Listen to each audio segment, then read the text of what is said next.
তোমাদের পিঠাও কিন্তু হবে এমন নরম ফুলকো ফুলকো আর অসংখ্য ছিদ্রযুক্ত, যদি আমার এই টিপস ফলো করে তোমরা পিঠা তৈরি করো। তো হ্যালো বন্ধুরা, আকাশ ডায়েরিতে সবাইকে স্বাগতম। যারা আমার চ্যানেলে নতুন আছো প্লিজ চ্যানেলটা সাবস্ক্রাইব করে পাশে থাকা বেল আইকনে ক্লিক করে দিও। তাহলে চলো জেনে নেওয়া যাক কীভাবে আজকের এই পিঠাটা আমি তৈরি করেছি। তো প্রথমে এখানে নিয়েছি আমি সিদ্ধ চালের গুঁড়া 2 বাটি। যে বাটি দিয়ে তোমরা নেবে ঠিক একই বাটির মাপটা কিন্তু রাখবে। তারপরে 1 বাটি দিয়েছি আতপ চালের গুঁড়া, এটা কিন্তু বাজারের কেনা চালের গুঁড়া। তারপরে দিয়েছি স্বাদ মতো নুন, দিয়ে এই শুকনো উপকরণগুলোকে আমি আগে ভালো করে মিশিয়ে নিয়েছি। এবার পিঠার ডোটা তৈরি করার জন্য এখানে আমি গরম জল ব্যবহার করব। গরম জলটা উষ্ণ গরম জল দেবে, যেন আঙ্গুল চুবিয়ে তুমি 2 থেকে 3 সেকেন্ডের মতো রাখতে পারো।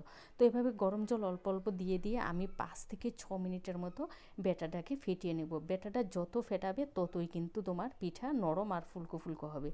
তো 1 ঘন্টা পর দেখো আমি 1 ঘন্টা রেস্টে রেখে দিয়েছি। এবার 1 ঘন্টা পর এসেছি, তোমরা দেখতেই পাচ্ছ কতটা ফ্লাপি হয়েছে। তো আবারও এর ঘনত্বটা বেশ অনেকটাই, তো নরম এবার একটু পাতলা করার জন্য আমি আবারও কিন্তু উষ্ণ গরম জল দিচ্ছি। ঠান্ডা জল কিন্তু একদমই ব্যবহার করা যাবে না। তো আবারও 2 থেকে 3 মিনিটের মতো ফেটিয়ে নিয়েছি। তোমরা যত ফেটাবে পিঠা কিন্তু ঠিক ততটাই নরম হবে আর ফুলকো ফুলকো হবে। এই পদ্ধতিতে পিঠা বানিয়ে তোমরা 2 থেকে 3 দিন রেখে দিলেও কিন্তু পিঠা শক্ত হবে না। এবার পিঠা বানানোর জন্য এখানে যে ওই যে তোমার আপ্পামের যে তাওয়াগুলো থাকে তার মধ্যে আমি তেল ব্রাশ করে পিঠাটা এর মধ্যে আমি বানাবো। খুব সুন্দর পিঠা হয় আর সহজে কিন্তু উঠে আসে। তো এভাবে পিঠাগুলো দিয়ে আমি ঢেকে রেখেছি 2 থেকে 3 মিনিটের মতো।